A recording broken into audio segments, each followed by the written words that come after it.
guys, welcome back to Hobby Picker in 2018. This is my very first video of the year, so of course a very happy new year to each and every single one of you.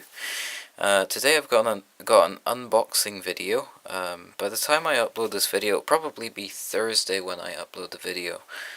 Today is Wednesday and yesterday was Tuesday, and that's when I got the parcel. It's an Amazon parcel which I got. Actually, Boris from uklocksports bought it for me. Some locks, and by the way, Boris is known as zbzzn on uklocksports. But I've been looking for a while now for a type of lock that isn't so easy to come by. It's an inner groove lock, and they're commonly used on, well, car doors. And I've had a few locks, like dimple locks, that have the inner groove mechanism as a secondary level of security, but never a lock that's just inner groove lock. So this is the one that Boris purchased, and the agreement is that once I'm finished with them, I'm going to pass them on to somebody else.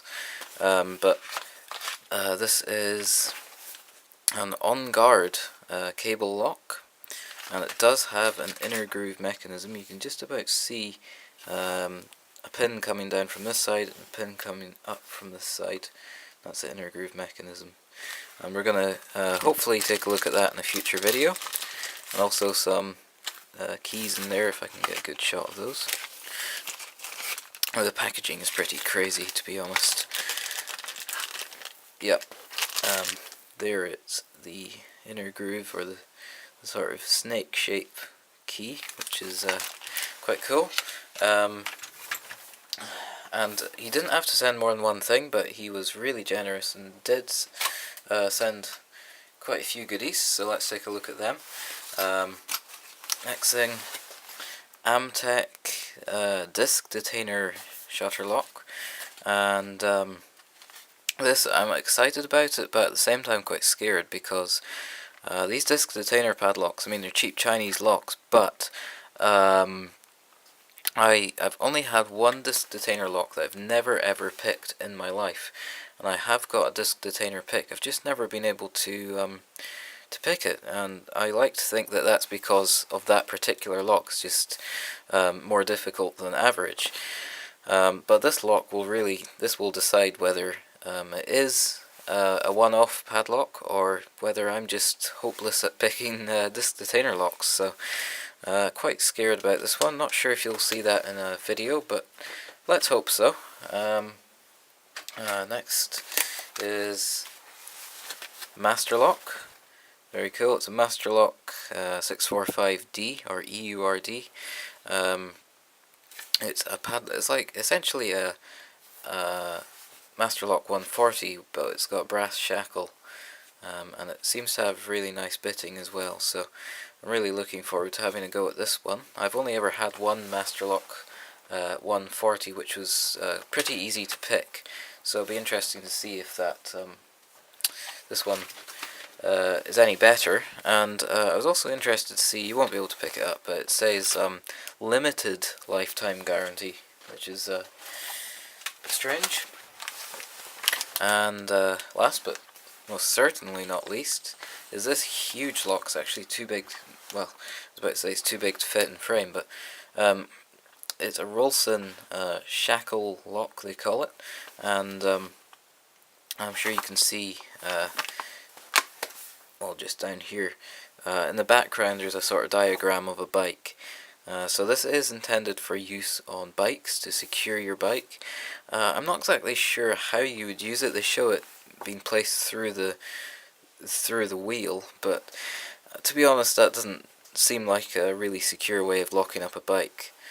But anyway, that's not the main reason why it's the main reason is it's actually also got a inner groove mechanism core, and I'm not sure if you can see that, but it took me ages to kind of figure out what this was supposed to be, but I think it's an inner groove mechanism core, and I can also tell by the keys.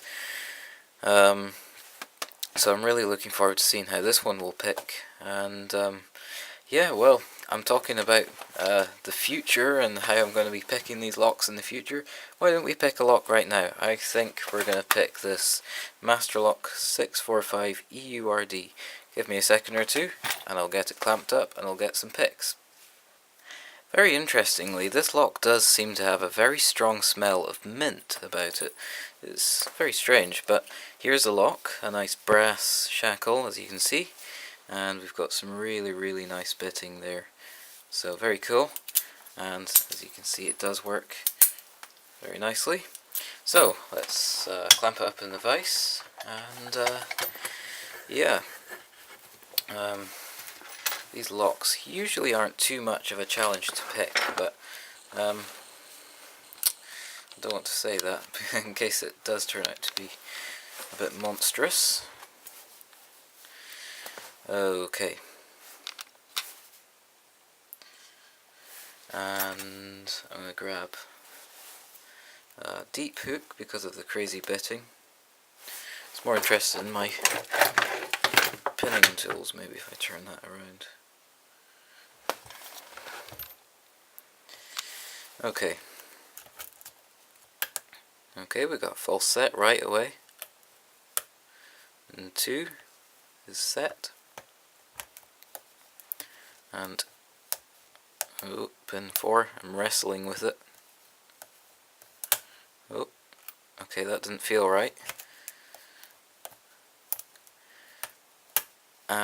Pin 4 is set this time.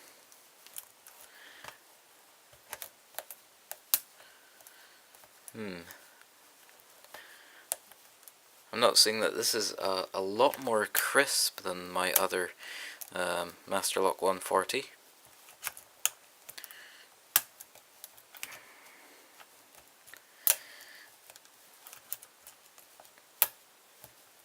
Okay, we've dropped back into the full set. We were out of the full set for a little while there. And there we go. Alright, well, not as easy as I expected, to be honest, but there we go. Managed to pick it open. And I also dug out another Master Lock. This is a Master Lock 140. And I was actually really surprised to see that the Master Lock, was it 645D, I believe it is actually larger than the Master Lock 140. So it's like 45 millimeters or something. So oh, that would make sense. Okay, sorry. Yeah, Master Lock 645. Okay, I should have been paying more attention, but yeah. Anyway, thank you very much, Boris, for sending this lock to me, and all the other ones. Really excited to try some of those inner groove mechanism locks, and kind of terrified by the disc detainer lock, but yeah, thank you so much, Boris. This is just a great example of the generosity of the guys on the forum, and yeah, amazing. So thank you very much, Boris, like I said, and thanks very much everybody else for watching, and I'll see you in my next video where hopefully I might pick another one of these locks.